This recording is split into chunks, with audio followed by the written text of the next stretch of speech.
कुक्षी के ग्राम निसरपुर में माता शबरी आवासीय कन्या शिक्षा परिसर की 40 छात्राएं रात में खिड़की से कूदकर पहुंची थाने। व्यवस्थाओं पर गंभीर सवाल, भोजन और छात्रावास क्षमताओं को लेकर छात्राओं ने सुनाई अपनी पीड़ा।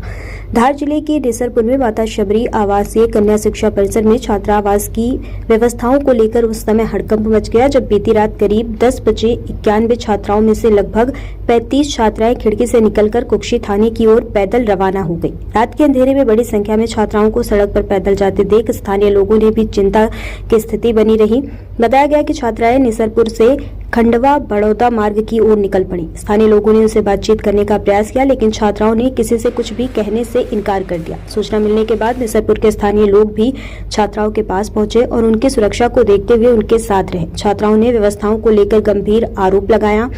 छात्राओं का कहना था कि 50 बेड की क्षमता वाले छात्रावास में बड़ी संख्या में 140 छात्राओं के रहने से व्यवस्थाएं प्रभावित हो रही हैं। छात्राओं ने आरोप लगाया कि उन्हें मेन्यू के अनुसार भोजन और नाश्ता नहीं मिल रहा। उनका कहना है कि भोजन की गुणवत्ता को लेकर शिकायत करने पर उन्हें चुप रहने के लिए कहा जाता है।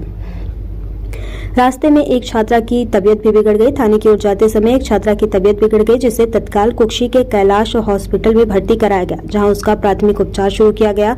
वहीं बाकी छात्राएं आगे बढ़कर थाने पहुंची। निसरपुर पुलिस ने छात्राओं को समझाने का काफी प्रयास किया, लेकिन छात्राएं अपनी मांगों और शिकायतों को लेकर थाने जाने पर अड़ी रहीं। छात्राओं के थाने पहुंचने की जानकारी मिलते ही जेएस के रविराज बघेल भी मौके पर पहुंचे। उन्होंने छात्राओं से चर्चा कर उन्हें भरोसा दिलाया कि वे उनकी समस्याओं में उनके साथ खड़े हैं। थाने में छात्राओं ने छात्रावास की व्यवस्थाओं को लेकर अधिकारियों के सामने अपनी शिकायतें रखी। मौके पर तहसीलदार प्रवीण पाटीदार, एसडीओपी सुनील गुप्ता, टीआई दीपक चौहान, चौकी प्रभारी भुवन सिंह चौहान सहित अन्य अधिकारी पहुंचे और छात्राओं की समस्याएं सुनी। अधिकारियों ने छात्राओं को आश्वासन दिया कि सुबह एसडीएम के साथ छात्रावास पहुंचकर मौके पर व्यवस्थाओं का निरीक्षण किया जाएगा और छात्राओं की शिकायतों की जानकारी ली जाएगी। जांच और कार्रवाई की मांग जेएस के रविराज बघेल ने भी छात्राओं के साथ खड़े रहने की बात कही। उन्होंने कहा कि यदि छात्रावास की व्यवस्थाओं पर ध्यान नहीं दिया गया तो छात्राओं के साथ मिलकर धरना आंदोलन किया जाएगा। साथ ही वार्डन को छात्राओं पर किसी प्रकार का दबाव नहीं बनाने की हिदायत देने की बात भी कही गई। बाद में पुलिस प्रशासन और स्थानीय लोगों के वाहनों की मदद से छात्राओं को वापस छात्रावास पहुंचाया गया। अब पूरे मामले में छात्रावास की व्यवस्थाओं, भोजन की गुणवत्ता और छात्राओं द्वारा लगाए गए आरोपों की जांच पर नजर रहेगी। ब्यूरो रिपोर्ट, फिरोज खान, धार।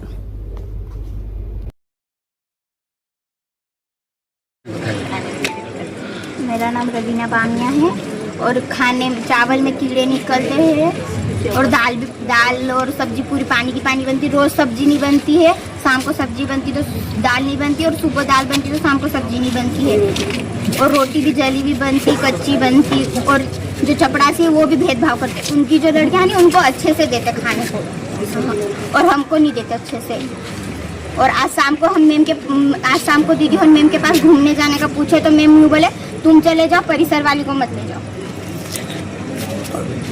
और शौचालय की भी बहुत दिक्कत आती।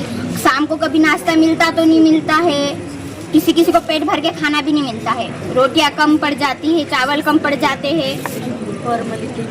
परमल शाम को परमल देते तो उसमें भी सेव नहीं रहते, बस परमल ही मिलता, हमको दूसरा कुछ भी नहीं मिलता। पोहे में भी सेव नहीं रहते हैं, और पोहे में धंधुरे भी निकलते, वो भी जिंदे निकलते। खाने पीने की दिक्कत भी बहुत ज़्यादा है। और हॉस्टल में मतलब 50 लड़कियों का रहने का है और मतलब 140 लड़कियाँ रहती वहाँ पे रह नहीं पाती है।